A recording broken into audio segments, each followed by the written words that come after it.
নমস্কার সুধী ভক্তবৃন্দ, আমার ধর্মকথা চ্যানেলে আপনাদের সকলকে জানাই স্বাগত। আজকে আমরা একটা খুবই সুন্দর শিক্ষণীয় গল্প শুনতে চলেছি। আশা করছি এই গল্পটি থেকে আমরা কিছু জানতে পারবো। সেই গল্পটি হচ্ছে ধর্ম আর কর্মের মধ্যে কে বড়। এটাই হচ্ছে আজকের ভিডিওর মূল বিষয়বস্তু। তো চলুন ভিডিওটি শুরু করা যাক। তবে মূল পর্বে যাওয়ার আগে আমার সকল ভক্তবৃন্দদের কাছে একটাই অনুরোধ, ভিডিওটি অবশ্যই পুরোটাই দেখবেন এবং দেখার পর যদি ভালো লাগে তাহলে অবশ্যই একটি লাইক করবেন এবং কমেন্টে লিখবেন জয় শ্রীকৃষ্ণের জয়। আর যদি চ্যানেলে নতুন হন তাহলে চ্যানেলটিকে সাবস্ক্রাইব করে সাথে থাকবেন এবং ভিডিওটি ভালো লাগলে আপনাদের নিকট আত্মীয় স্বজন এবং বন্ধু বান্ধবদের মাধ্যমে এটি শেয়ার করবেন, যাতে এই ভিডিওটি পেয়ে তারা উপকৃত হন। এবার মূল পর্বে প্রবেশ করা যাক। একদিন ধর্ম ও কর্মের মধ্যে বিবাদ হয়। ধর্ম বলে আমি বড় আর কর্ম বলে আমি বড়। তাদের মধ্যে বিবাদ এতটাই বেড়ে যায় যে তারা ন্যায় বিচার পেতে দেবরাজ ইন্দ্রের কাছে এসে পৌঁছায়। তাদের দুজনকে দরবারে দেখে দেবরাজ ইন্দ্র বলেন, হে ধর্ম এবং কর্ম, কি উদ্দেশ্যে আমার এই দরবারে এসেছেন? শীঘ্রই বলুন। তখন ধর্ম এবং কর্ম দুজনেই বলে, হে দেবরাজ ইন্দ্র, আমাদের দুজনের মধ্যেই বিবাদ হয়ে গেছে। এবার আপনি বিচার করুন, ধর্ম এবং কর্মের মধ্যে কে সব থেকে বড়? এমন প্রশ্ন শুনে দেবরাজ ইন্দ্র খুবই চিন্তায় পড়ে গেলেন। তিনি ভাবতে লাগলেন, এদের দুজনের মধ্যে কে সব থেকে বড় তিনি কিছুই বুঝে উঠতে পারছিলেন না। তখন দেবগুরু বৃহস্পতি বলেন, হে দেবরাজ ইন্দ্র, এর সঠিক উত্তর শুধুমাত্র দেবরাজ বিক্রমাদিত্য দিতে পারবেন, যিনি এখন এই পৃথিবীর লোকেই রয়েছেন। আমাদের সকলের উচিত তার কাছে যাওয়া। দেবগুরু বৃহস্পতির কথা শুনে দেবরাজ ইন্দ্র ধর্ম এবং কর্ম বিক্রমাদিত্যের কাছে চলে আসেন। রাজা বিক্রমাদিত্য ছিলেন খুবই ন্যায়পরায়ণ এবং ধর্মপরায়ণ। তিনি যখন সকলকেই তার দরবারে দেখলেন তখন তিনি সকলকেই প্রণাম করলেন এবং বললেন, হে দেবগণ, কি কারণে আমার এই দরবারে আপনাদের আগমন? আমি আপনাদের কি সেবা করতে পারি?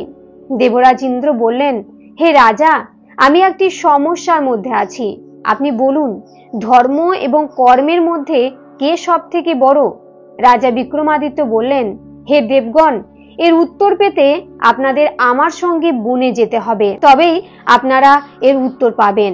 ততক্ষণ আর সকলেই বনে পৌঁছলেন। বনে পৌঁছানোর পর রাজা বিক্রমাদিত্য ধর্মকে জিজ্ঞাসা করলেন, হে ধর্ম, তুমি বলো, তুমি কিভাবে বড়? ধর্ম বলে, হে রাজা, আমি যদি ঘুমিয়ে পড়ি তাহলে এই সংসারে অন্যায় অত্যাচার বেড়ে যাবে, তাই আমি বড়। রাজা বিক্রমাদিত্য কর্মকে জিজ্ঞাসা করলেন, হে কর্ম, তুমি বলো যে তুমি কিভাবে বড়? তখন কর্ম বলে, হে রাজা, যদি আমি ঘুমিয়ে পড়ি তাহলে এই সংসার কোনোভাবেই চলতে পারবে না, তাই আমি সব থেকে বড়। রাজা বিক্রমাদিত্য মনে মনে কিছু ভাবছিলেন। তখনই তিনি জঙ্গলের মধ্যে দিয়ে একটি ব্যক্তিকে হেঁটে যেতে দেখলেন। তখন রাজা বিক্রমাদিত্য কর্মকে বললেন, তুমি ওই ব্যক্তিকে জিজ্ঞাসা করো যে সে কোথায় যাচ্ছে। তাকে তুমি সৎ পথে কর্ম করাও এবং তুমি তোমার চমৎকার দেখাও। তখন ধর্ম বলে, রাজা, আমি ওই ব্যক্তির ধর্ম হই। আমি ঘুমিয়ে পড়ছি, কিন্তু আপনি কর্মকে ওই ব্যক্তির কাছে পাঠিয়ে দিন। এই বলে ধর্ম ঘুমিয়ে পড়ে আর কর্ম ওই ব্যক্তির কাছে চলে আসে আর বলে, হে মানুষ, তুমি কোথায় যাচ্ছ? তখন ব্যক্তিটি বলে, আমি আমার গুরুদেবের দর্শন করতে যাচ্ছি। তখন কর্ম বলে, হে মানব, আমি আপনার কর্ম হই, চলো আমিও তোমার সঙ্গে যাব, আর তুমি তোমার গুরুদেবের কাছে ভালো একটি জিনিস বরদান চেয়ে নেবে। ওই ব্যক্তিটি খুবই খুশি হয়ে গেল আর গুরুদেবের দর্শন পাওয়ার জন্য ব্যাকুল হয়ে পড়ল। ধর্ম ঘুমিয়ে পড়ায় ওই ব্যক্তির মধ্যে জ্ঞান ধীরে ধীরে কমতে থাকলো। ওই ব্যক্তি যখন গুরুদেবের আশ্রমে চলে আসে তখন তিনি দেখেন গুরুদেব ঘোর তপস্যায় মগ্ন হয়ে আছেন। ওই ব্যক্তি গুরুদেবকে জাগানোর অনেক প্রচেষ্টা করেন, কিন্তু গুরুদেবের ধ্যান কোনো মতেই ভঙ্গ হচ্ছিল না। কারণ গুরুদেবের সাথে শুধুমাত্র কর্মই ছিল আর ধর্ম ঘুমিয়ে পড়েছিল। অনেক সময় পার হওয়ার পর যখন গুরুদেবের তপস্যা ভাঙছিল না, তখন ওই ব্যক্তিটি লাঠি দিয়ে গুরুদেবকে মারতে শুরু করে। ওই ব্যক্তিটি তার কর্ম করতে শুরু করে, কারণ ধর্ম ঘুমিয়ে পড়েছিল, যার ফলে কর্ম তার অত্যাচার এবং হিংসায় পরিণত হয়। ধর্ম যদি না থাকে, কর্ম তো হবে, কিন্তু খারাপ কর্ম হবে। এরপর গুরুদেবের তপস্যা ভাঙলে তিনি দেখতে পান তার প্রিয় শিষ্য তাকে আঘাত করছে। এই দৃশ্য দেখে গুরুদেব খুবই রেগে যান এবং তার প্রিয় শিষ্যকে অভিশাপ দিয়ে দেন এবং বলেন, তোর এই পশুর মতো আচরণ হওয়ায় তুই এখন গাধা হয়ে যা।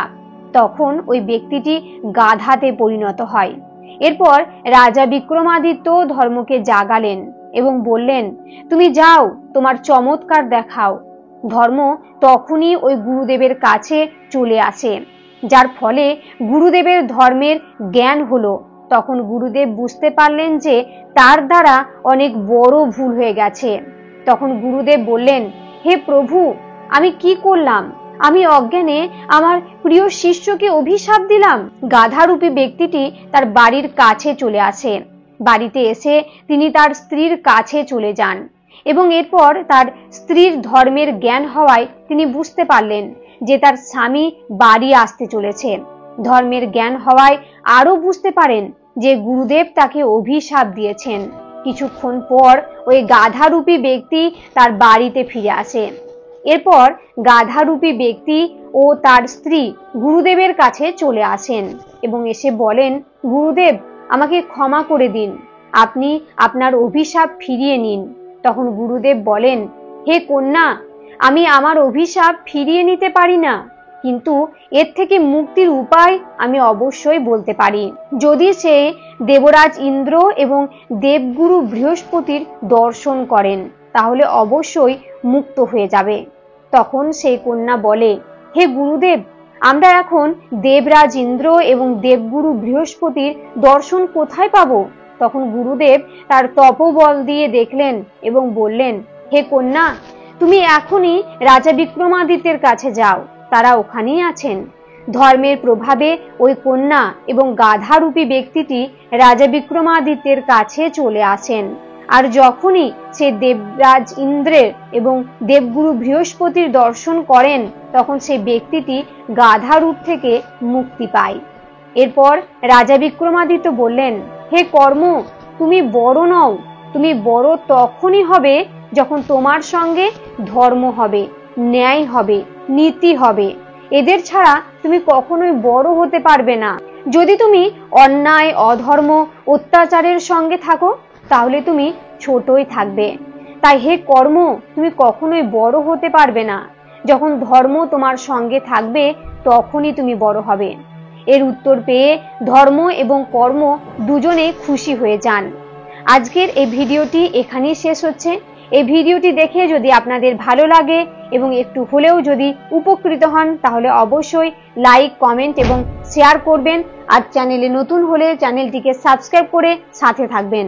সকলেই ভালো থাকুন, সুস্থ থাকুন। নমস্কার।